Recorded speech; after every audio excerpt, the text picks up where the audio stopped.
Computer.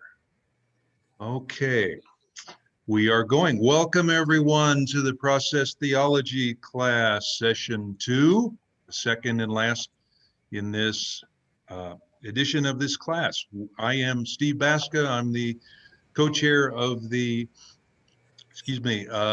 Pathways Education team at St. Andrew, which plans the classes, along with my co-chair Jill Hinton, who's on this class also. We are so pleased to have this really great topic and our senior pastor, Mark Feldmeyer, as our teacher again today. We have a few announcements before we start. The main one is please mute yourself in the lower left corner of your screen. Click on the mute icon, the microphone icon, to keep the noise down. We will also do that from our host controls also. Second announcement is we are recording this for future playback for the folks who have to miss it live, or it's also a good outreach tool for our church, and we want to preserve this for posterity. And lastly, please be kind to our speaker and each other in your comments. This is not a debating society, but rather a friendly class to learn and share our ideas. So with that, I want to welcome Mark and note that Mark did send out to us an email with 2 short videos about process theology that were just excellent. If you haven't had a chance to look at those, they were very good. And Mark, I especially enjoyed one section of those videos which told about process theology being like jazz music, and you can either listen to a jazz record that was made a long time ago that was cut once into vinyl and you can not change that song, or you can look at it as though you are part of a jazz band today that is improvising upon an original song from long ago, and you can be a co-creator with God in what is happening today. I thought that was a good analogy for us being in a continual process of discovery and creation with God. So thank you for those videos. Okay, Mark. Thank you. Well, and like jazz music, process theology is sort of unpredictable and hard to understand and grasp because it uses a different language and different part of the brain, actually, I think, when we talk about process. And that's because at the very fundamental ground or foundation of process theology is this idea that the universe is not made up of little bits of material, substances, but the universe is made up strictly of what are called actual occasions or events or actualities. Depends on which process theologian you're talking about, but really these little moments of experience, and those are happening dozens every second of our lives. And so we tend to think about material and substance coming out of the post-enlightenment period, but in reality, process calls us to think about ourselves and about the world and about everything that composes the world as experiences that are in process themselves. And so when we talk about process theology, we're really talking about relationships between those actualities. You are not a body as a human being. You are a collection, or what process calls a society of actualities. Your body is the pattern that is that's made up, that those actualities make up. But within that body of yours are multiple societies going on. So your kidney, for example, is another little society of actualities, and all the way down to the particle, the subatomic particle. All of these are relating to each other and to higher forms of societies. And so your liver, your kidney, your heart are all relating to each other. And then those are forming this pattern, which is you, and influencing in some ways, your behaviors, your actions, your thoughts, your decisions. And that goes all the way out into the world, into the universe, and all the way out to God. And so we as actual entities or occasions, we are influenced by at least three things. One, our past, that the decisions we made just a minute ago are shaping who we are in this very moment. What's also shaping us is the possibility or the experience of living itself in this moment. And then, of course, what also shapes us are the possibilities that are in front of us for greater actualization or becoming. Um, so if we're going to recap, I want to remind you that the universe is not made up of substances and materials. Forget about what Descartes said and all those philosophers of the Enlightenment. The world is all in process through these actualities or actual events. So I'm going to share my screen, and we are going to just do a brief recap, and then we're going to talk today about how this sort of translates to both practice as well as our understanding of more classical theological doctrines like the incarnation, for example, resurrection. What does process theology have to say about that? So as we did last week, if you have a question, feel free to interrupt me and just raise your hand or ask the question out loud, and we'll address it. But let me go ahead and share the screen.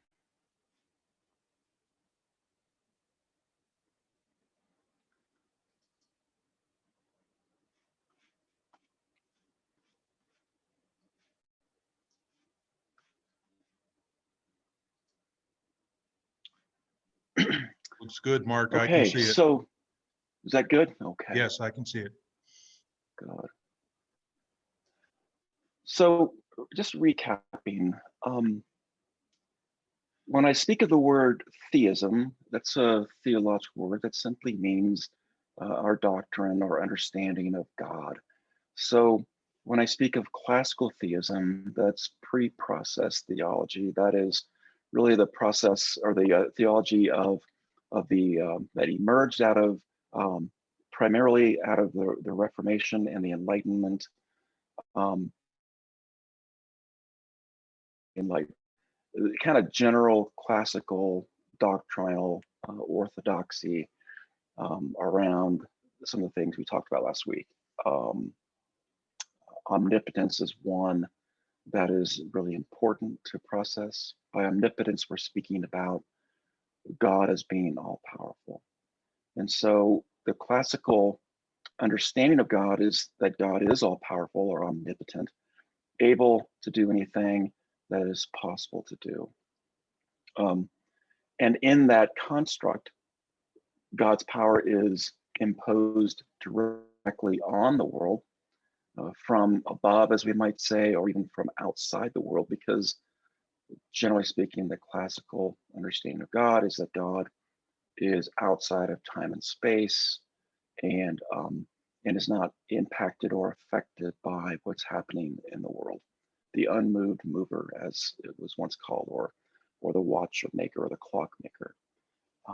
And so process really emerged out of a dialogue that I think began certainly before the Holocaust, but the Holocaust and the death of God movement in theology and even atheism, process really emerged as a first a philosophy and a theology to address who God is and why evil happens in the world, because we can't reconcile these two seemingly contradictory statements. One, that God is all loving and that God is all powerful, because if God is all loving and has the power to stop that tragedy from happening, why doesn't God do it?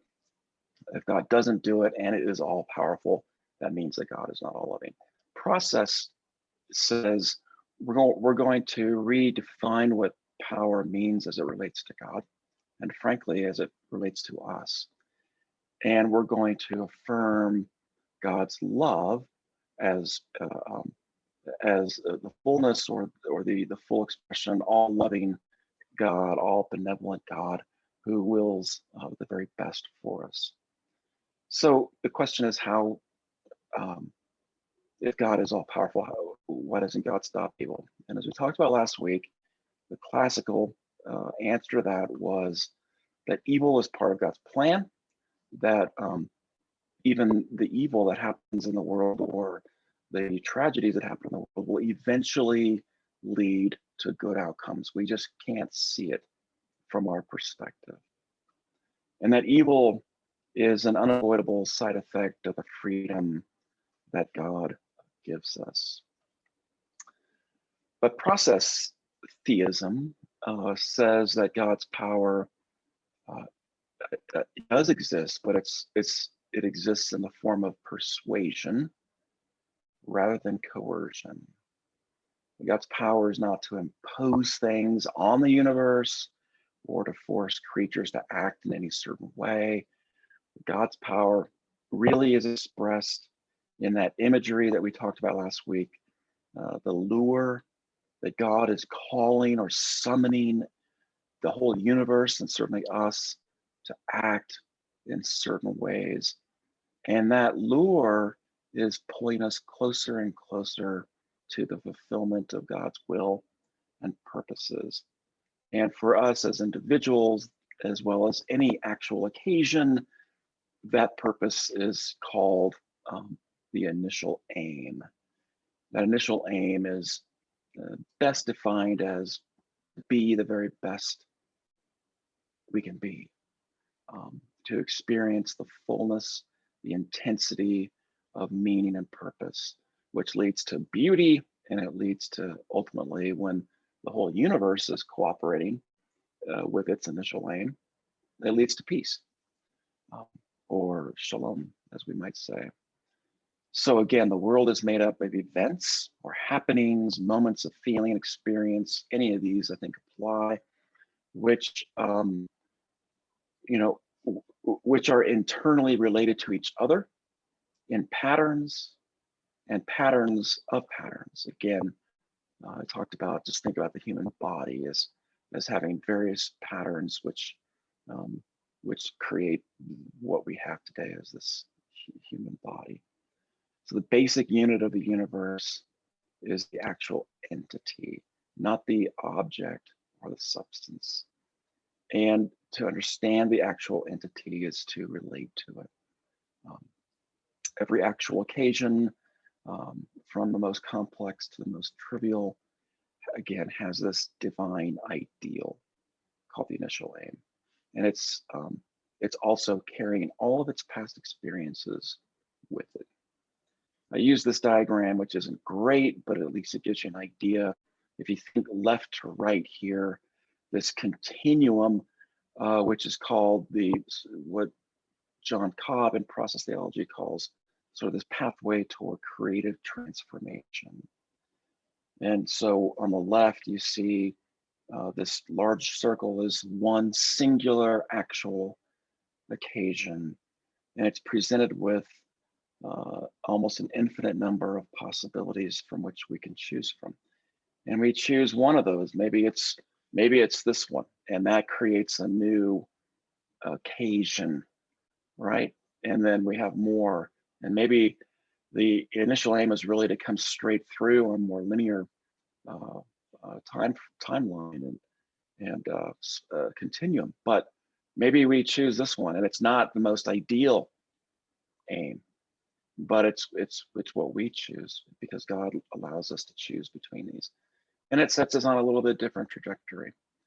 But ultimately, our aim is over here on the right, and where God is luring us toward becoming, luring us toward our initial aim. Hey, Mark. And God is luring us to higher. Yeah. Sorry to interrupt you. I raised my hand, but I have a question from what you said a few moments ago, and please correct me. You said God's will. Don't you mean God's persuasion? If we have free will, then it's a whole series of random events if we choose, because we have free will.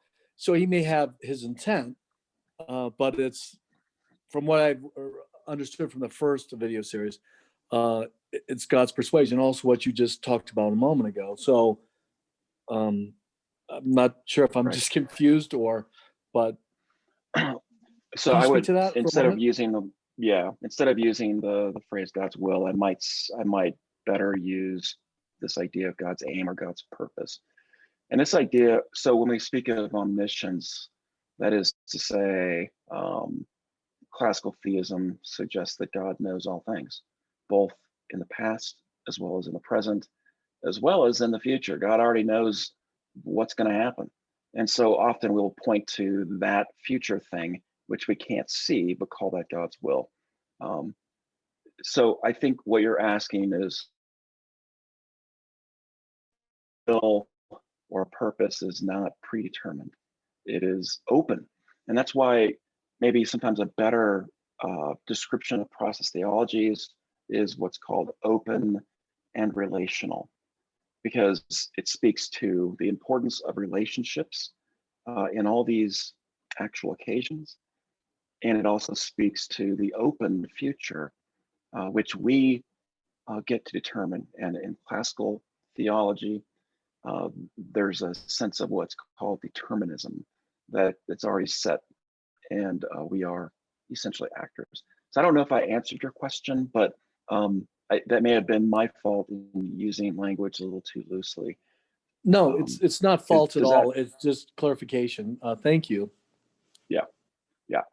So and so to speak about to speak about that ultimate purpose or ultimate aim, initial aim, that is what process would say is sort of aiming toward greater novelty.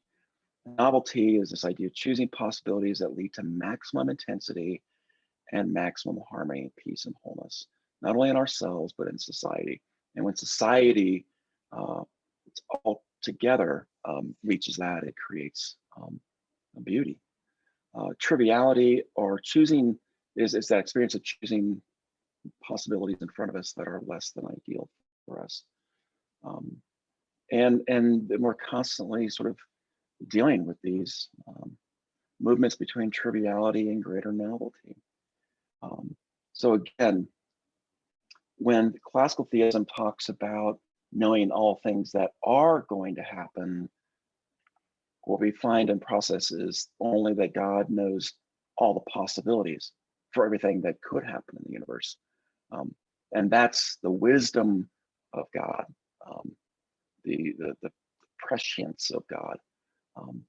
And so from this range of possibilities, God is choosing for us the best possibility that is open to us in the occasion, in real time, in the experiences that we're in. And then God's work is to give us this feeling. Some would call it a nudge. Some would call it a poke. Maybe sometimes it's even a shove. I don't know. It depends on your circumstances. But we have these moments where it feels like God is whispering to us. And in effect, that whisper is saying to us, you can become this one thing, this greatest of possibilities. And God is then doing this with all occasions in the universe. But God does not force or coerce anything or to dictate what anything's going to become, which makes us co-creators with God in our lives. And it gives us agency and responsibility and freedom. So in that process of choosing, every choice we make for every possibility in front of us, God then receives that in God's self, feels it once we do it. And then on the basis of what comes next, God is busy working with more possibilities, offering to the next occasion the initial aim that's best for that occasion. given the new circumstances. So in process, we call this creative, responsive love. Um, it deals with what you've just done and then creates new possibilities uh, in love rather than coercion. So, I thought about some scripture, and we often talk about this idea that God is love. At the heart of our faith is this idea that God is love. 1 John 4, God is love, and those who abide in love abide in God, and God abides in them. There is no fear in love, but perfect love casts out fear. This is a very process passage. I love it. For fear has to do with punishment. Whoever fears has not reached perfection in love. We love because he first loved us. This is about creative, responsive love. That goes into then what we are to do. Uh, uh, that is to live a life of love and with our brothers and sisters. So what is, Brother Jim? What is the dominant theology in the Methodist Church of today? Is it process theology or the classical theology or theism? Or is that something tending to divide us like sexual orientation? That's a great question, Jim. I would say that what you're going to find that's really lived out is a more classical theism that would honor and recognize God's omnipotence, God's omnipresence, God's omniscience. That is to say, especially the first and the last, that God is all powerful and that God knows everything. And what you'll hear a lot, and we say it a lot, we mean different things by it, but we might say, well, God has a plan, right? Or that happened because God has a plan. I think that's pretty common, a mainstream theology that is experienced in the Methodist Church. I will say, however, that there are more United Methodist theologians who happen to be process. And so two in particular, Marjorie Suhaki, who just retired recently from Claremont, is a United Methodist and very active in the church. And John Cobb, really one of the fathers of process theology, is in his mid 90s now and is also Methodist. So, Is it? And there's a lot of. Go ahead. In the seminaries, process theology? Yeah, it primarily emerged out of Claremont School of Theology, where I went to seminary. And so, and those the three primary theologians who really carried the banner for process are Marjorie Suhaki, John Cobb, and David Ray Griffin. And there are some books out there. Some are more accessible than others. And if you want to do more reading, I can just email me, or we can talk about it later, and I can give you some titles. Thank you. So the question, is that it, Jen? Or you have more? Okay. Any more questions? Feel free. I just so I can only see 6 images at a time. So if you have your hands up, I likely won't be able to see you. So you might just have to shout it out. But, the question really, yes. Mark, can I shout out a question related to Jim's question? Yep.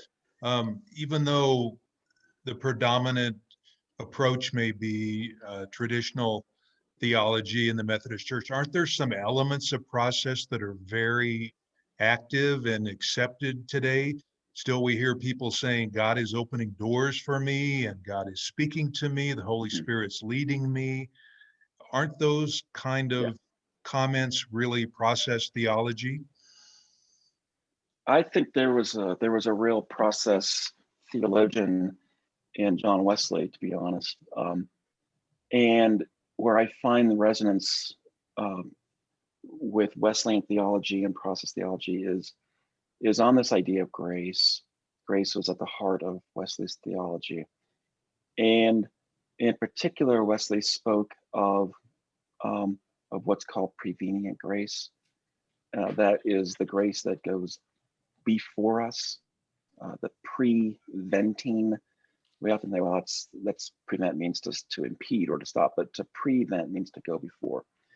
And that Wesley's theology hung on this idea of that God works on our behalf even when we don't know it. And really Wesley didn't use the language of luring, but he would use the word quickening the soul. And so there's a lot of profound actions, and we're going to get into one in particular in just a bit about prayer. And I think process gives us the best answer to the question, why should we pray? It's at least it's a more logical, cogent argument than the classical argument for prayer, because if God already knows the future and how it's going to end up, what are we doing praying? And we'll get into that. Yeah, thank you, Mark. So the question that we want to answer with respect to understanding God and God's power is expressed in love is, what is love?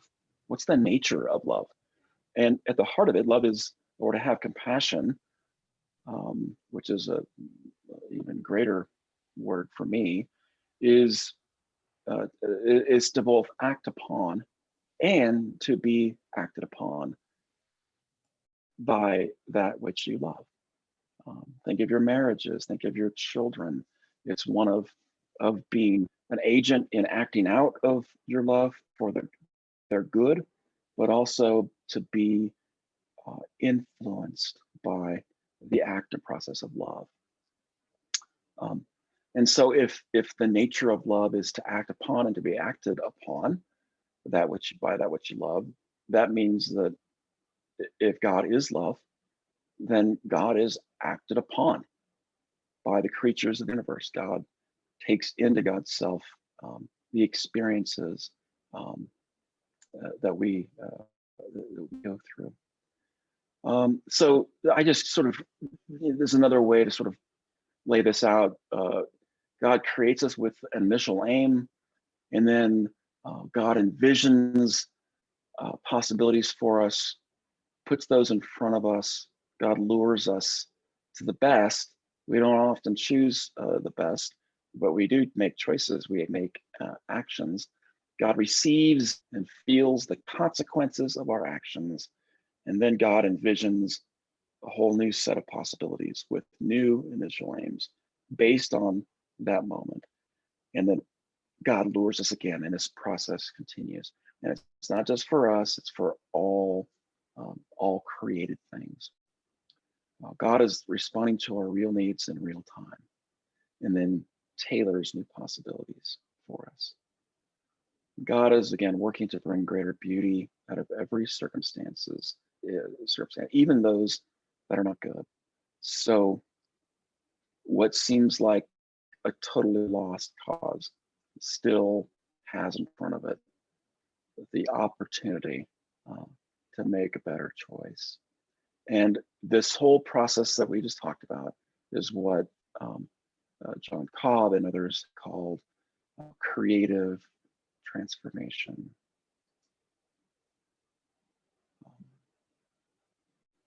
So I'm not going to throw new material at you. What I want to do is talk about kind of based on what we just learned, how does it apply?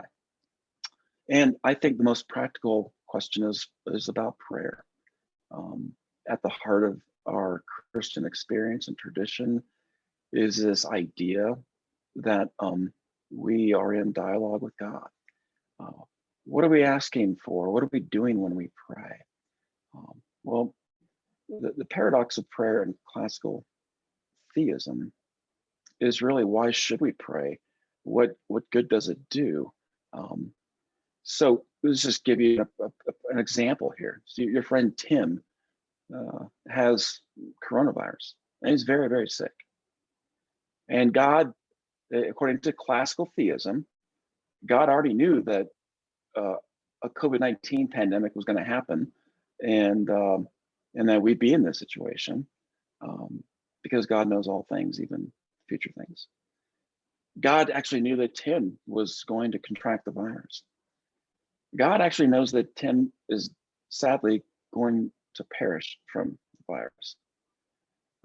Classical theism would say, God is really unmoved by anything outside of God, because God stands outside of space and outside of time. And so there's nothing we can do really. Again, God is the unmoved mover, the one who creates it and then sits back. And so anything that we do is really not going to influence God. And that would include our prayers. God doesn't change God's mind. So again, the immovability or immutability, the impassibility of God. And so Tim dies, and we might say, well, that according to classical theism, that was God's plan, what we would call determinism. And then you might actually even argue that if you were brave enough to pray for Tim when he was still alive, that you're actually opposing God's plan if God already had known that Tim was going to die.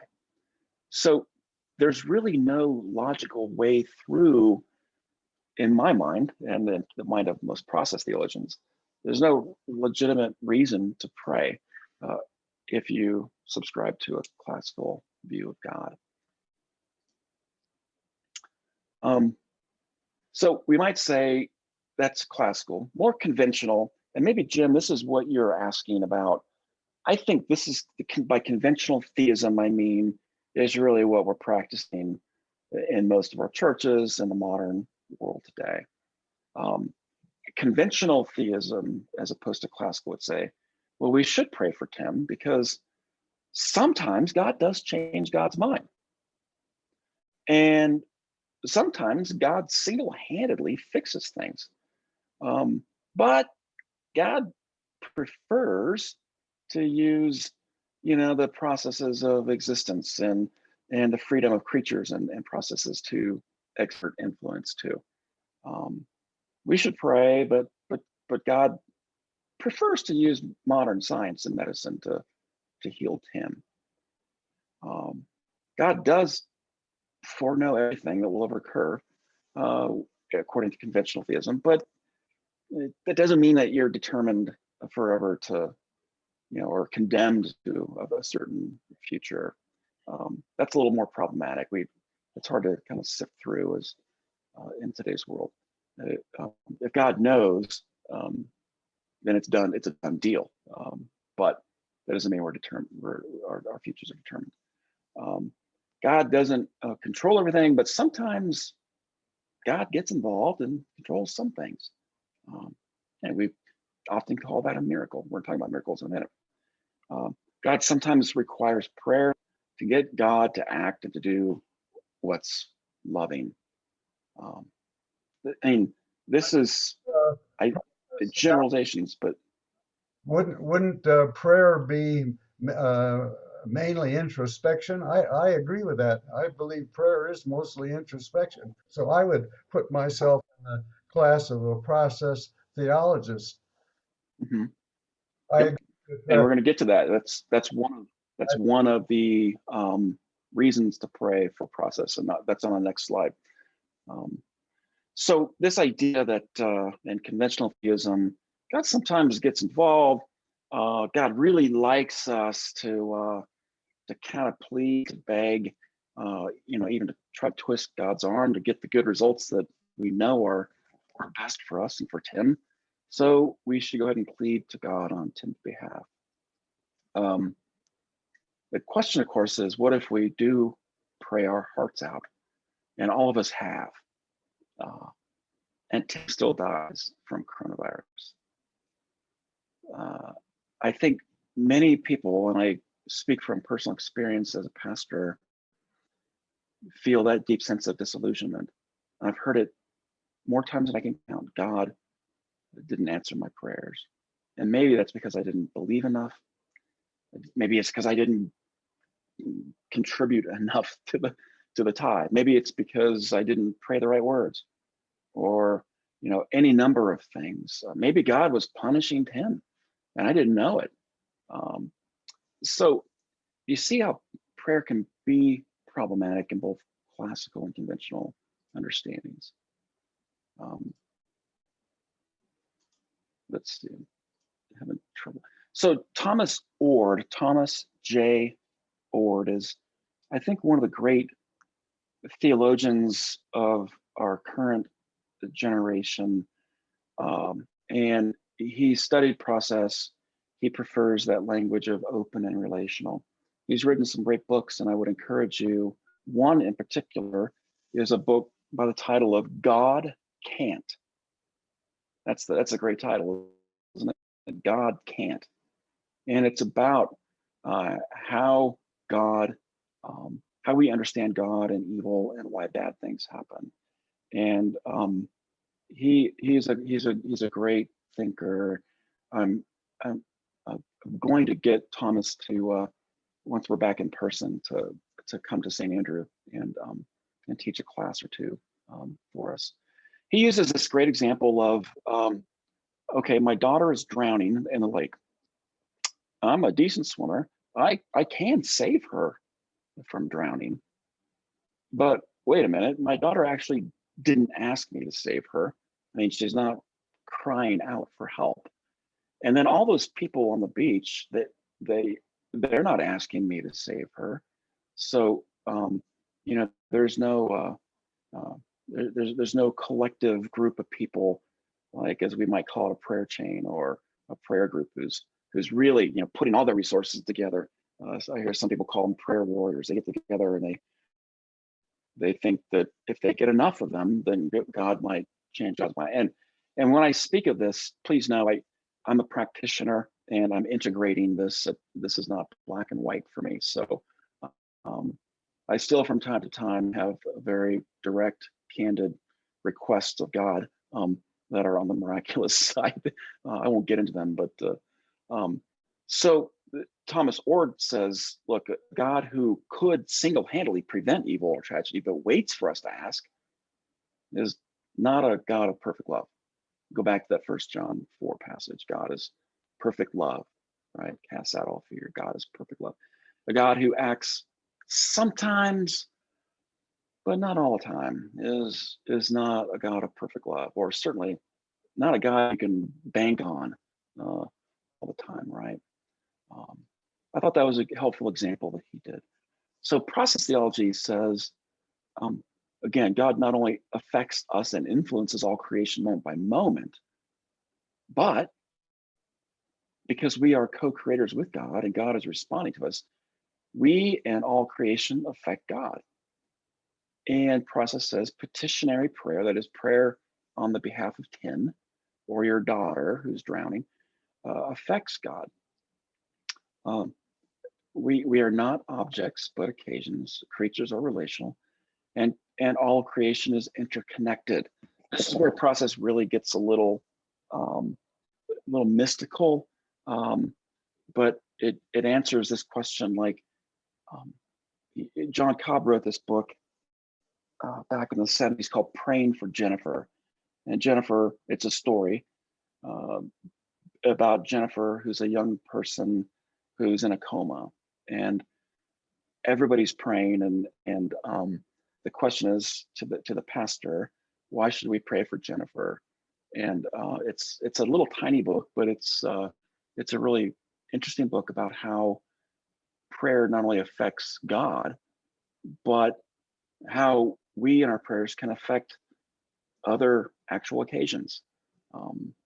One description of speaking to a plant and saying good, beautiful things to a plant every day, and having scientific evidence that the plant's own disposition and health improves because we're having good prayer conversation with our plants. It seems a little trivial, but that's where process says if everything's in relationship, everything's being impacted. My actions affect you. Your actions affect me. And they may be physical, they may also be mental. And so there's a lot of process theology actually, or at least will entertain the concept of telepathy as a possibility. It's not like at the center of process, but understanding that good thoughts connect with others, and everything we do affects the world. So life is moving on moment by moment. The past is complete. The present is becoming what will be. The future is open. And God relates with us, to us, and with us as the living lover of history. Hey, Mark, this is So- Walter again. If I may Yeah. ask you a question. And so I'm struggling with process theology. I almost feel like you're on your own. You have a name, or God may have a name for you, but if we're all interrelated, and I'm thinking about, of course, atrocities that occurred in the world, whether it's Hitler, Stalin, Mao Zedong, Pol Pot, all these people who I'm sure many were praying for, please deliver me. But that was not, Yeah. I can't imagine what kind of aims they had given to them. They were going to die. There was no other choice because the intent via these incredibly evil people, you're going down. Sorry for my abrupt comments, but Yeah, no. it's like you're a pinball. You're the pinball in a pinball machine, and that's your freedom. And you're going to get knocked around by life, and maybe that's what it is. And maybe God will intervene. Maybe He won't, because that is what's going to be offered to you in your life. I know that sounds pretty bleak, but that's kind of where I'm at right now. Yeah. Except for this idea that you're on your own. You're only on your own insofar as you have to make the choice, and God's activities is one of creating the best possibilities for the next decision in your life. But you're right insofar as process is going to say, if we're going to wait, and so here's why I like process when it comes to things like the Holocaust or other, major preventable human inflicted evils, and that is, it asks us to not wait for some outside intervention, but to ask ourselves in that moment, what is our responsibility in response to Hitler or Pol Pot or Stalin?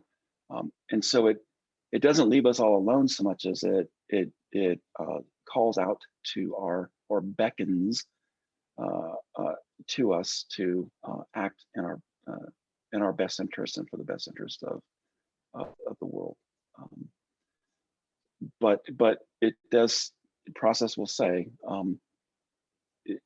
it's not up to some outside force to impose one's will on the events. God only creates and then responds, creates, responds, and in that relationship feels everything we feel. And so the events of the Holocaust, for example, process has a very clear understanding that God is in those camps. God is experiencing the tragedy of the ovens and the gallows. God is suffering with us. And we'll get into that a little bit more in a second, Walter. But that's a great it's a great question. So again, God is receiving all of our actions in each moment, and that means then that our prayers open up new avenues for God to work. These fresh opportunities emerge each moment, actually, because we pray. We are beckoning back to God to God's best nature, asking God to create the best alternatives or possibilities for us. And we'll get to this next slide. It's a great quote. I'll go back to the slide. This is Marjorie Suhaki. She wrote In God's Presence, Theological Reflections on Prayer. Listen to this. It's not just that we need to pray, it's that God needs us to do the praying. Our prayers actually make a difference to what God can do. God works with the world as it is. Quite simply, prayer changes the isness of the world. A world where there is this specific praying going on is not the same as a world where this praying is not going on. And the God who is always working with the world takes every opportunity within the world to influence it for its own good. And for this reason, she says, I am convinced that it is God's own self who prompts us to pray. And that when God needs resources for any particular situation, God will give an impulse toward prayer to those, or for prayer to those who are open to such an impulse, so that their praying may make a difference to what God can give in yet another place. Almost, I mean, it doesn't quite say it this way, but prayer is a way of saying, hey, God, I got some great ideas too. Maybe you didn't think of this. It doesn't quite go that far, but it's this participation in creating those possibilities for a better future. So to the question earlier about prayer, I think Brother Jim brought this up. What is prayer? Well, at the heart of it is at least the act of opening oneself to God's presence. If God is present, ever present, prayer is this act of relating to that presence and being intentional about it. It's the act of bringing our moment by moment connectedness to God into our consciousness. Prayer is opening ourselves to God's own creative energy and offering back to God the gift of ourselves. Prayer is joining with God in willing the well-being of ourselves, our friends, even our enemies, the whole world. We are joining with God in that process. Prayer changes us when we pray. It changes the world. It changes even God himself. And the world is interconnected. It's like a giant ecosystem. We talked about this last week. We live in the modern world as though we talk about the climate crisis. We think of the climate as something out there, when in fact we are in it. We are in an ecosystem, and if we understood that we are one occasion within a larger ecosystem of occasions called creation, the environment, we might actually have a better idea of how to solve our crisis problem, our climate problems. But we have the capacity to harm and to bless, and to be harmed and to be blessed. So some forms of prayer that maybe you're familiar with, these are sort of four categories of prayer. One is what we might call adoration. A lot of the Psalms are, at least a third of those Psalms are prayers of adoration. That's praise for that creative, responsive love of God, and the persuasive lure of God. Thanksgiving is really an act of saying thank you to God as we reflect on how God's possibilities have lured us to greater meaning and intensity of experience. Confession, or what some might call contrition, it's the type of prayer that acknowledges how we've chosen and acted contrary to God's initial aim. We didn't choose the right possibilities sometimes. And petition or intercession, petition is praying for ourselves. Intercession is praying for others. That understand that God receives our prayers into the divine experience, and they become part of future possibilities that are presented to the world. Our prayers are adding to those possibilities. Um, I I think process does a great job of addressing the question of prayer. What questions do you have right now? Any questions? I like the way the character in Fiddler on the Roof prayed, the father, and I think it had introspection. I notice she doesn't mention the word introspection, but I think prayer is a lot of introspection, thinking about what have I done or what am I doing, what should I be doing, that kind of thing. And I think Yeah. what was the character's name? Tebby. Oh, Tebby? Yeah, Tevye. Tebia. Yeah, he asked himself that when he was praying, and he had constant prayer with God. He was always talking to God. Yeah. Yeah. Anybody else want So, to ask it? so Mark, this is Steve. Would, um, say in the case of a big football game, for example, you got people praying on both sides for their team to win, and God receives those prayers. Process says that he just lets it work out, whichever's the best team wins. Is that correct? I would say absolutely. You should be able to pray for the Chiefs, and in praying for the Chiefs, I'm my condolences to Steve and Vicky Thank you. on the outcome.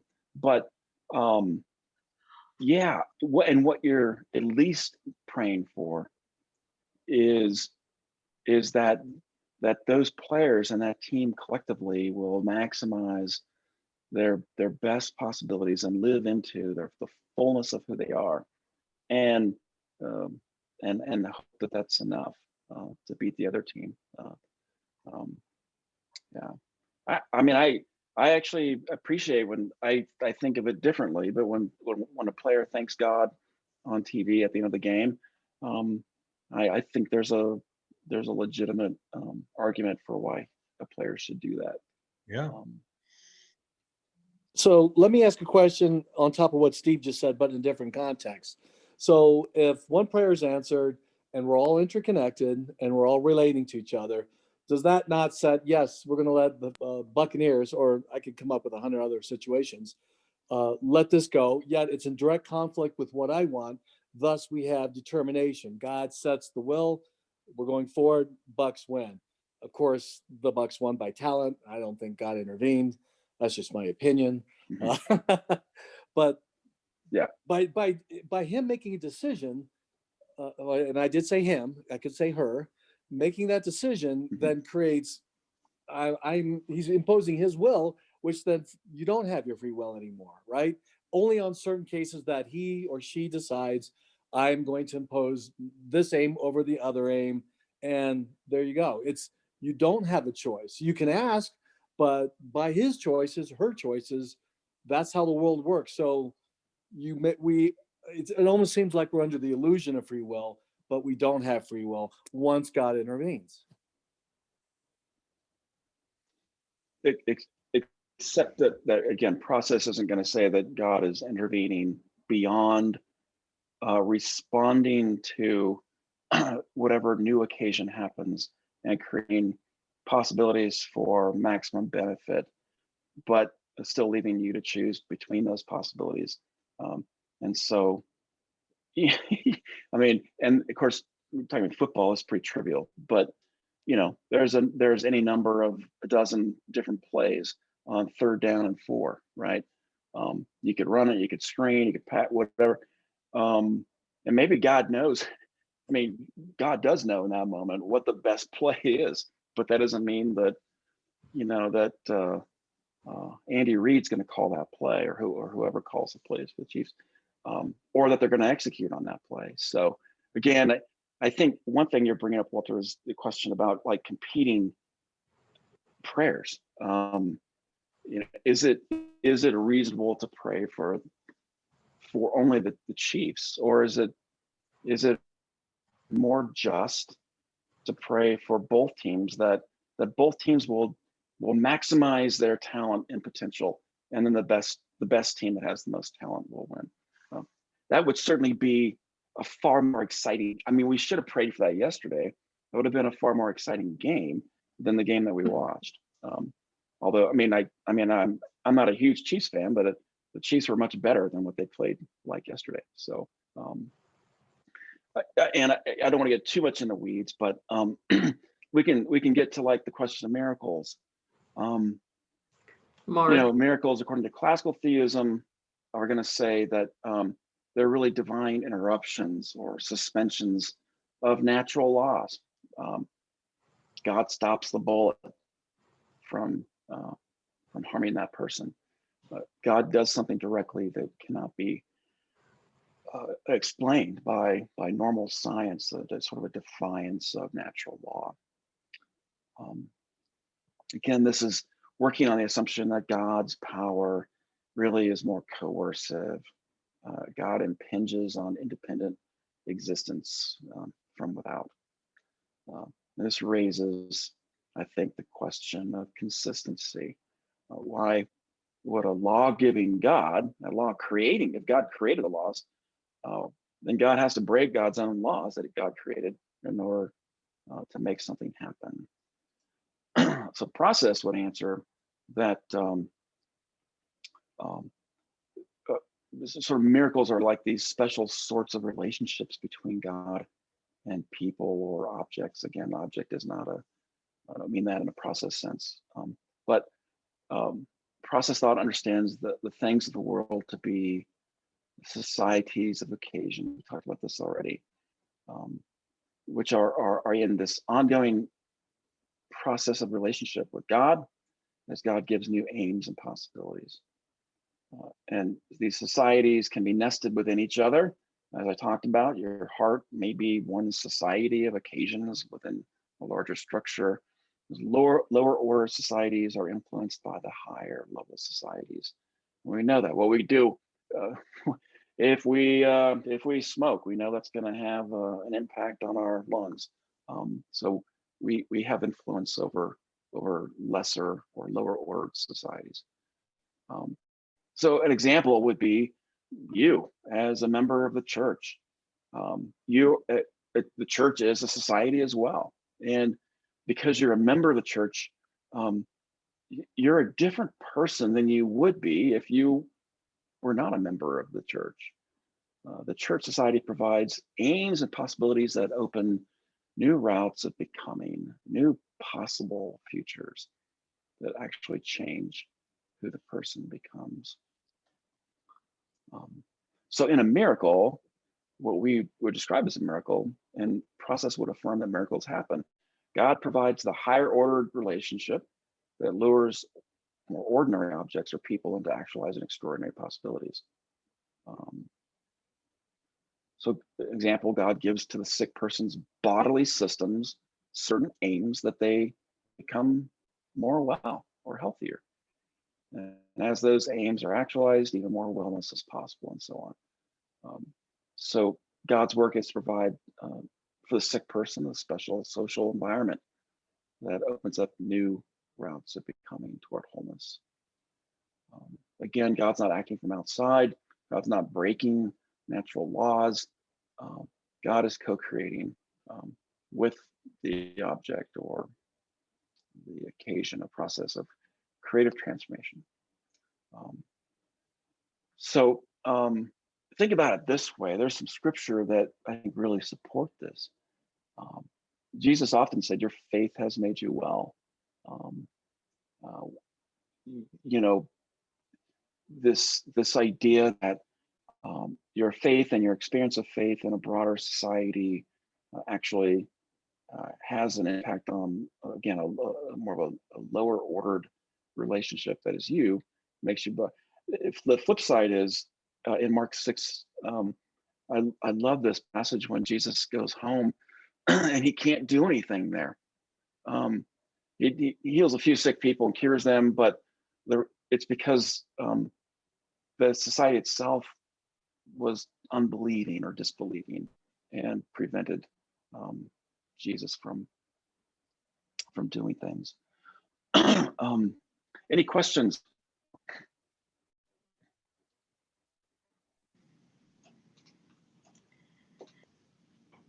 Mark, this is Jennifer. One of the things that's so striking to me about this idea of process theology and thinking about prayer and miracles is that they're no longer acts of God, they're acts with God.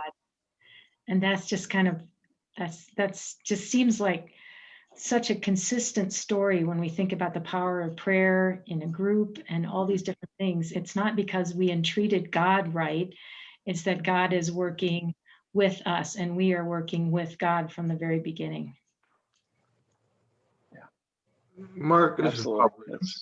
How do you explain About- those miracles which don't involve interactions, such as Jesus turning the water into wine, the Immaculate Conception, those types of miracles which people didn't really want or weren't interactive with? Yeah, I mean, that's a great question. I think process is going to still argue that that insofar as everything is in process and everything is in relationship, that, well, and in the case of Jesus in particular, which we're going to get into in just a second, who is Jesus, and how does that relate to what we call the incarnation? That in Jesus we find the very fullness of God, and the fulfillment of God's initial aim in Jesus. And because of that, that Jesus had particular access to particular powers that we would have if we were to have that same experience.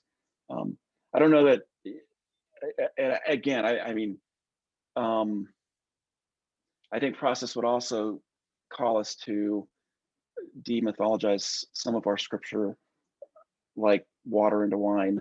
And is it an actual miracle, or is it a metaphor for, or sort of a gateway into helping us understand what was really happening in the story, or true meaning? So I don't know.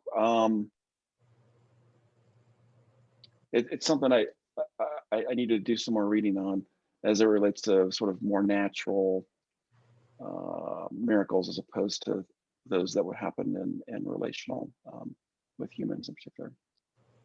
Great question. Mark, this is Jan Williams. And I want to go back just a little bit to mention about prayer. When you first sent out your questions and you asked us to talk about what some of our questions would be coming into this event, one of my questions was, why should we pray? And so you tonight have just answered that for me beautifully. And you know, even last week when you first talked about that we are co-creators with God, I thought, oh, finally somebody is answering something that helps me feel like, okay, now I can really feel like when I pray, I have a responsibility. And this just, I mean, This is exciting for me. I'm loving it. Thank you very much. Yeah. Thank you. I appreciate you naming it as sort of exciting, because I get energized when I can take process theology and apply it to practical things like prayer, or process theology has really impacted my understanding of pastoral care. When I'm with people in crisis, and when we learn sometimes the hard way as pastors that you really don't want to mess with people's theology when they're in crisis. If they believe in an omnipotent God who's got a plan, and then you let them go with it. But when they start asking questions like, how could God do this to me? And I thought God was a loving God, or what kind of God would create this plan or this outcome? Then you can start talking about, in very more simple terms, how God is working in the world, that it's not predetermined, that you have agency and freedom. And again, this idea of creative transformation over the course of our lifetimes. Yeah. If I can help people get on that pathway by leaning into God's possibilities and claiming for themselves their own actions, choices, then we have people that are healthy and I think have a vibrant faith. So, yeah, And I part of love that stuff. I get excited. Yeah, it's fascinating stuff. The other thing that comes with that agency is responsibility. It's not just that we have the power to choose, we have the responsibility to choose as well. Yeah, another great book by John Cobb is a book called, by that title, Grace and Responsibility. And John Cobb wrote that book in I think it was mid to late 90s in response to the growing concerns about climate and ecological disaster. And he made that very point, Jennifer, that that grace is found in those possibilities that are before us and the lure of God, but the responsibility for us is to make the right decisions and choices and actions. So I find process theology to be very practical, and there are certain concepts that that you have to give yourself wholeheartedly to, and one of those is understanding God's power and understanding God's power is expressed in creative responsive love, as opposed to the intervening God. That is pretty basic, and then you have to understand that we're not objects or material or substances. We really are actual events or moments of experience or feeling. Um, um, and But some of these other things, I think, like the question of miracles. What you're doing is basically deducing. If you believe in these certain core principles, then this what it must mean.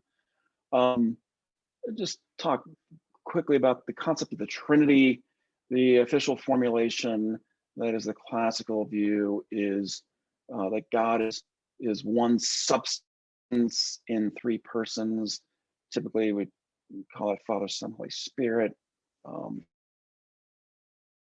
sustainer. But in process theology, God is God's self, a society of occasions.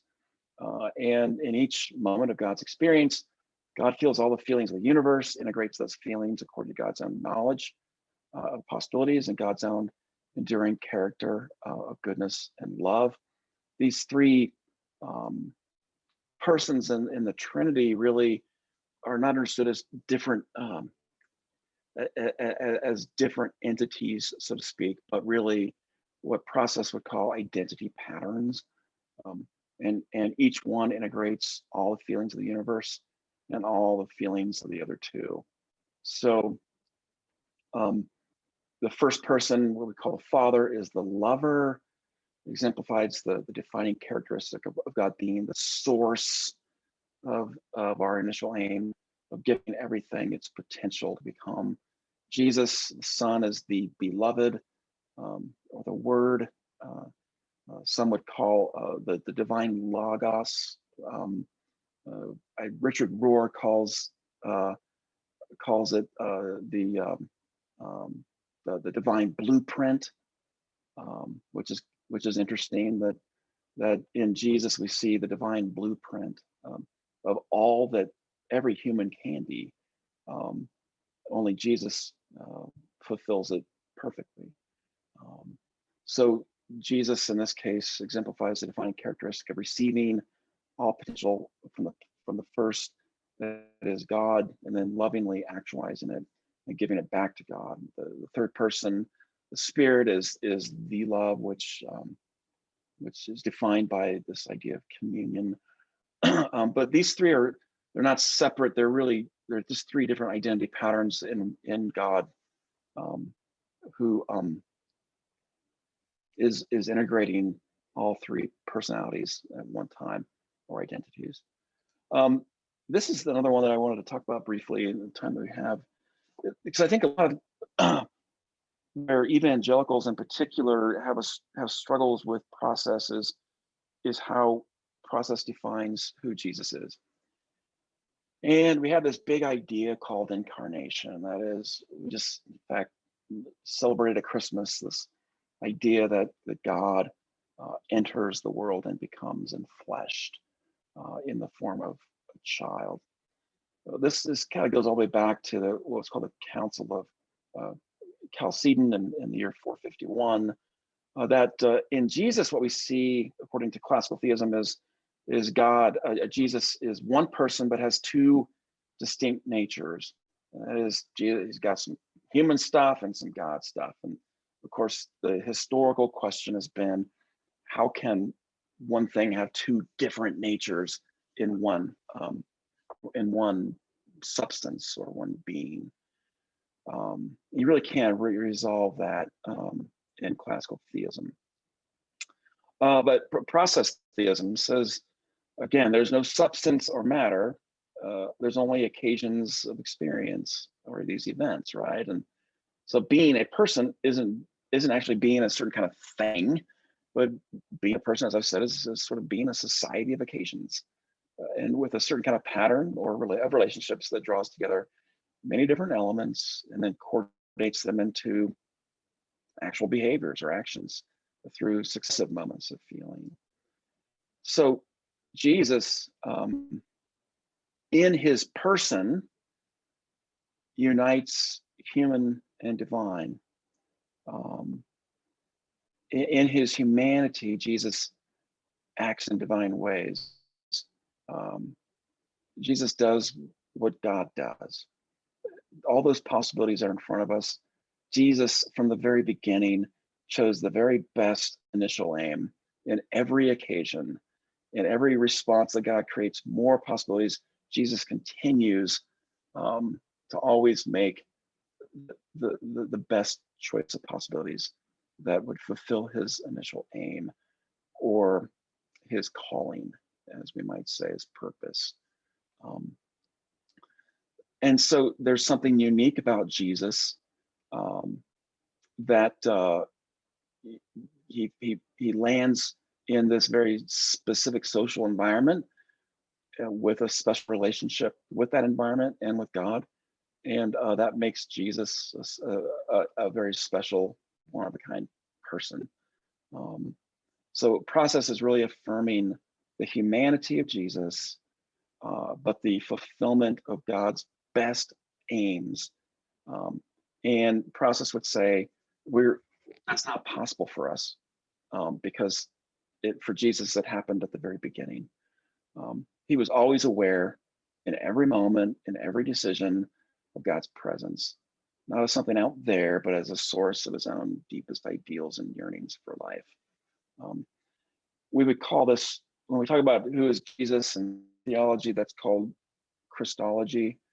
There's a high Christology that's more classical theism, which again affirms the divinity of Jesus, and would then move into this concept of atonement, that Jesus had to die for sins. This is when evangelicals get really squirmy, because process doesn't use atonement language. In fact, they reframed it and called it at one-ment, that Jesus is at one most fully with God. And you could argue that, as opposed to classical theology having a high Christology, process has a pretty low Christology. It's not focusing on the divinity, that God comes to Jesus through Jesus from outside, but God is in Jesus most fully. So there's this very unique unity between human decisions of Jesus and the divine decisions of God.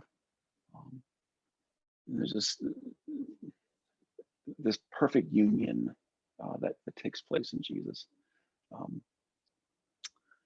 So yeah, he's constantly aware in his person of what God is asking him or presenting him to do. And so God is whispering to all creatures, as I've said, you could be this. And to Jesus, God whispered specifically, you could be Messiah. You could be the one who shows the world the God life.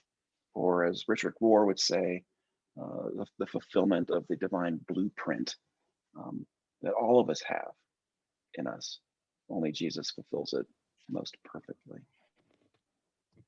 Any questions about Jesus? Yes, Mark. One question for you. In your bubble diagram of infinite possibilities, if that were ours, take our infinite possibilities, is the one that would be the way Jesus would go, is that always one of them in there?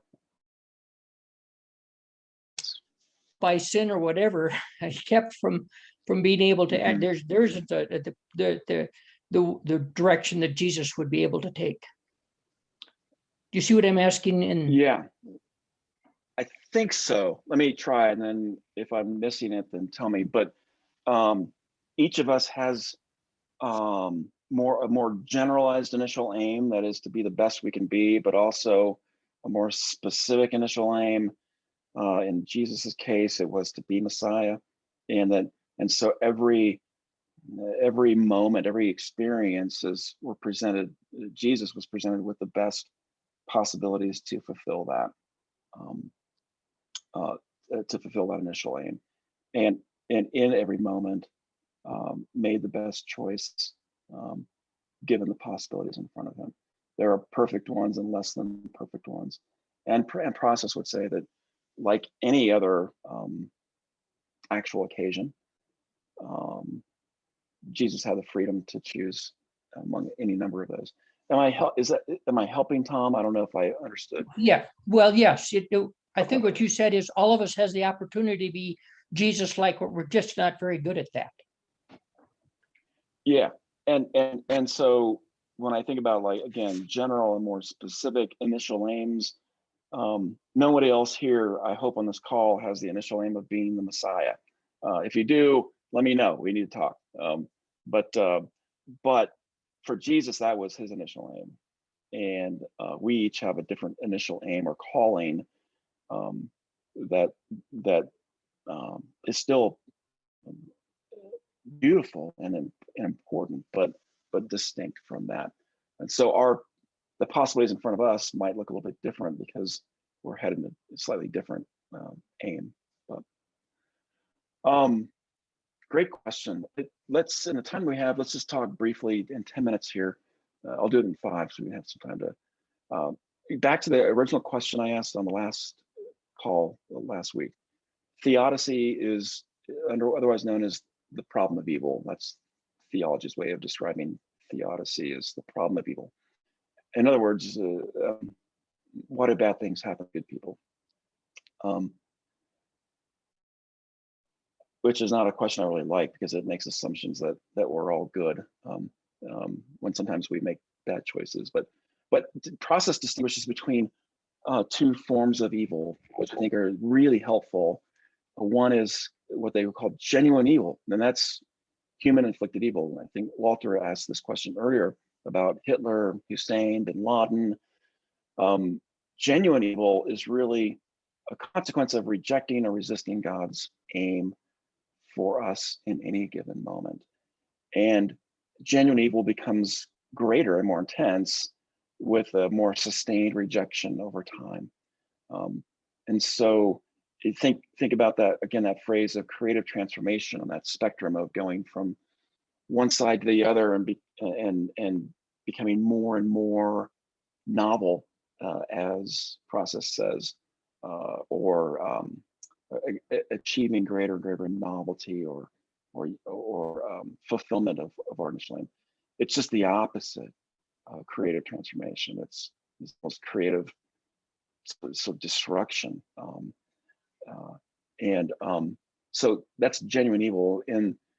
But then we have these things, which somebody said earlier, we call acts of God. I don't know why they call it acts of God. That's really from a more supernaturalist theism that comes from centuries ago. We go earthquakes or a coronavirus. These aren't really acts of God. We talked last week about this false doctrine called creatio ex nihilo, creation out of nothing. And process again rejects that. Remember when God in Genesis creates the world, there's already pre-existing chaos. And this is scriptural. It's in the first chapter of Genesis, the first 4 verses. There's nothing but chaos. And the wind of God, the Spirit of God sweeps across the chaos and begins to create order. And so because there was already this soupy, chaotic mess that predated the creation of the universe, that's stuff that wasn't created by God. It was stuff that's created by something else, or at least that God doesn't have power over it. That chaos is not perfect because it didn't come from God. It's less than perfect, and because it's less than perfect, then it contains the material and the power to resist God's aim. When it deviates from God's aim, God's still speaking to it. Even at creation, God is saying, "Let there be light." God is calling out light from the chaos and darkness. But that stuff out there has the capacity to resist or deviate from the aim. So why are there earthquakes? It's because there is disorder that predates God, and that's the world we live in. Coronavirus. Think of all these things that happen. Cancer, So we've got 6 minutes or so. I can stop sharing. We can maybe see each other a little bit here and chat. I know I've thrown a lot at you again, so you may need to process this, but yeah. If there's a pre-existing chaos that God has no control over, that suggests to me that there is a competing power or competing, I'm not sure how to frame it, entity, thing that he has no control over. So God is not, he's not the Alpha and the Omega.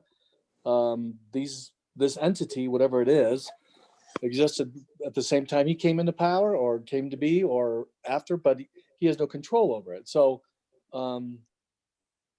if he has no control over it, then this is another factor that comes into play, that you can have a specific aim that he lays out for you, but this chaos can come into your world and you're on your own. Mm-hmm. Yeah, and process doesn't spend a lot of time talking about how that chaos came to be before creation. It just answers the fact that it's there. We're not powerless against it necessarily, but it has its own power, and it reflects an imperfect world.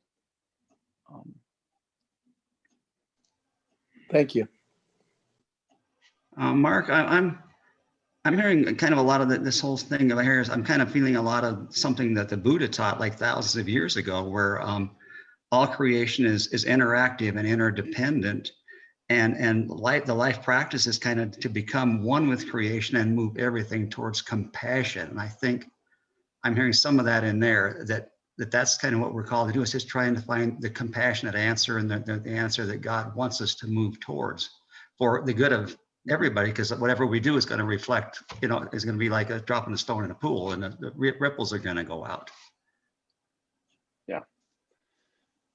Yeah, and I think there is some resonance there. I think what you're going to find in more Eastern religions is, instead of language around actual occasions or again, moments of experience or events.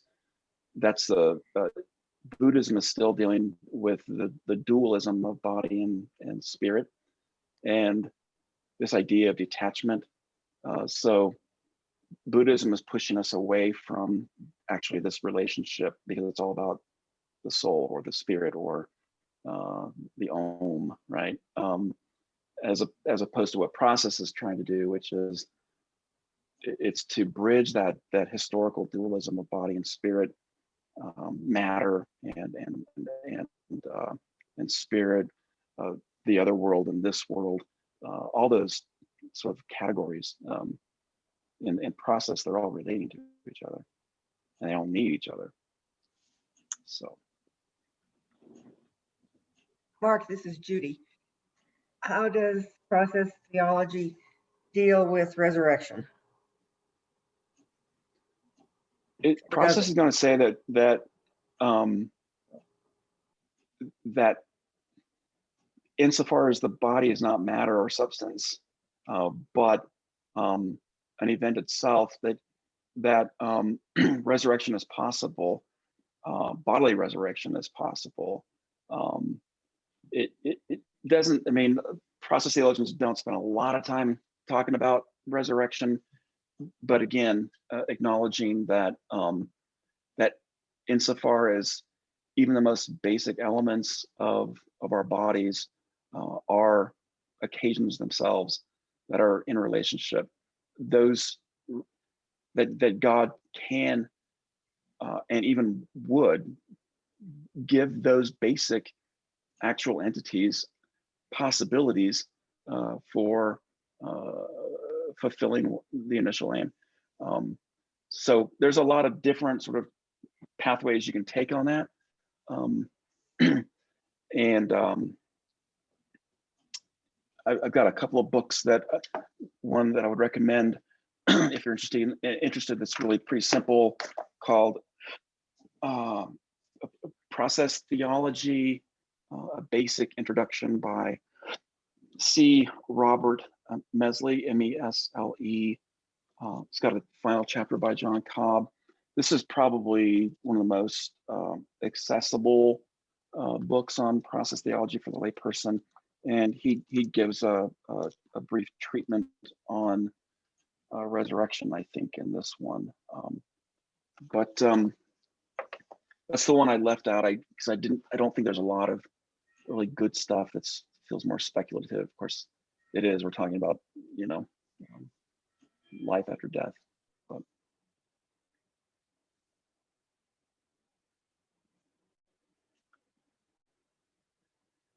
and I'll also say, to reaffirm what I said last week, I'm a practitioner. I'm not a professor or expert on process theology. I've been exposed to it, and it has had a profound impact on me, but I don't have all the answers. And that's why I do want to have Thomas J. Ord at some point either speak to us on Zoom or come to St. Andrew to talk about some of these things. And you guys can ask questions that are really deeper than I can answer. After last week, I was trying to get my head around this whole idea of occasions and all these different things. And a friend of mine who was familiar with something like this, at least, gave me the analogy of a whirlpool in a river. If you think about a whirlpool in a river, we all would know what it looks like, but does it have any edges? No. Is it a concrete thing? No. It's a process, it's movement, it's energy, and it's only at that particular occurrence of events that it happens, and then it's gone, and then it's a different kind of thing. Yeah, that's a great analogy. Another one that I know Marjorie Suhaki has in the book that I quoted a little bit earlier, she talks about a wave, water washing upon a shore and then receding and washing upon a shore. And in every experience, both the water is impacted in some way, as well as the shore. It's another good analogy. Mark, So, if the I'll conclude. aim Yes. is to be the best you can be, how does the aim change after the process? I mean, wouldn't it remain the same? So in every, it does and it doesn't, because in every actual event or experience, God is, again, taking the consequences of that into God's self, and then creating new possibilities and processes, new initial aims for that moment. So that's sort of both the general and the more specific. You might have this ultimate initial aim, but in each moment of your life, you're presented with newer initial aims based on what you just did, or just based on what your experience or actions were. And that may mean that the initial aim that God started from the very beginning is not possible, right? Based on your choices or decisions. But God is constantly creating among all the possibilities and all the possible aims for you in that moment. God is creating the next thing that you can be. Does that make sense, Linda? Mark, this is Steve. I know you're wrapping up, but a quick question if I could. I love the image of Jesus through process, talking about him being fully human, but fully connected to God. And did I hear you right saying that process does not think anyone else can be that fully connected to God as Jesus was? Yes, I mean, ultimately, yes. And why is that? Because Jesus seemed to have this unique capacity that, so maybe the possibility is, yes, we could, but in reality we won't, if that makes sense. I think that's probably the best way to explain it. It would be possible, But nobody has except, that we know of. yeah, but God was uniquely speaking to Jesus, saying you could be Messiah, and that's the distinction between his initial aim and ours. And so, but the connection itself, the relationship with God itself, could be achieved, and that's actually very Wesleyan. John Wesley preached what was called perfecting grace, or to reach perfection.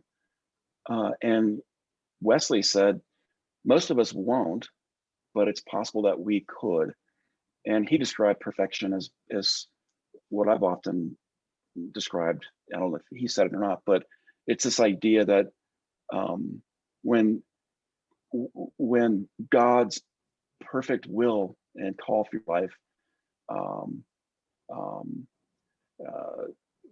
overlays your life, the eclipses, like when you think about an eclipse, right? And the perfect eclipse is one in which you can't see the moon behind it or the sun, right? And so that's perfection, or a completeness, as Wesley described it, the end of one's journey. And Wesley said, you can do it, but most people may not experience that until the very last moment of their lives. Good analogy. Yeah. So I know I've left you with a lot of thoughts, and I want to reiterate what I said last week, which is how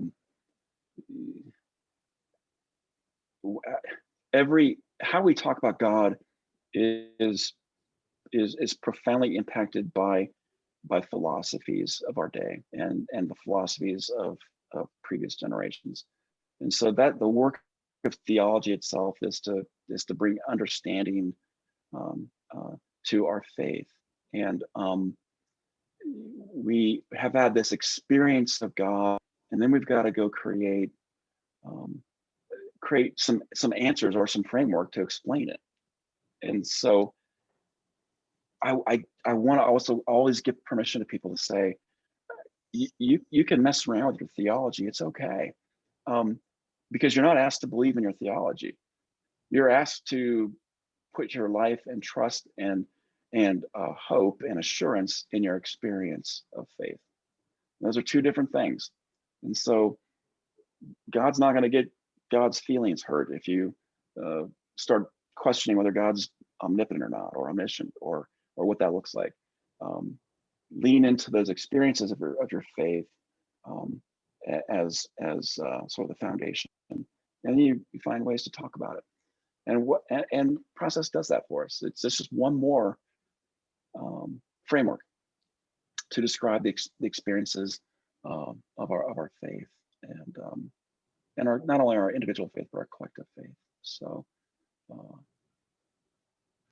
there's a process theology in a nutshell. It's a hard nut to crack, and I've studied it for 30 years, and I still can't get the nut out. If you know what I mean. It's there's still a lot of shell there. So, but we'll continue this conversation.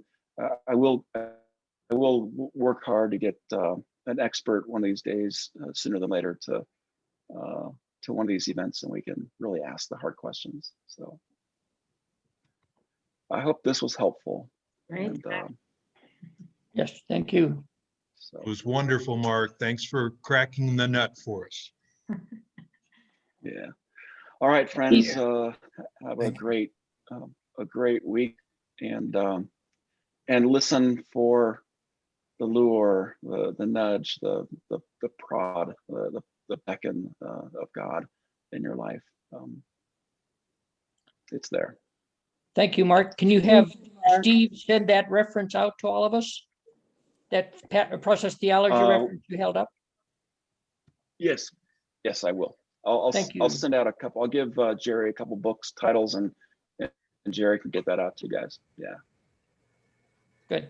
All right. Thanks. Thank Bless you. you. Thank Take you, good care. everyone.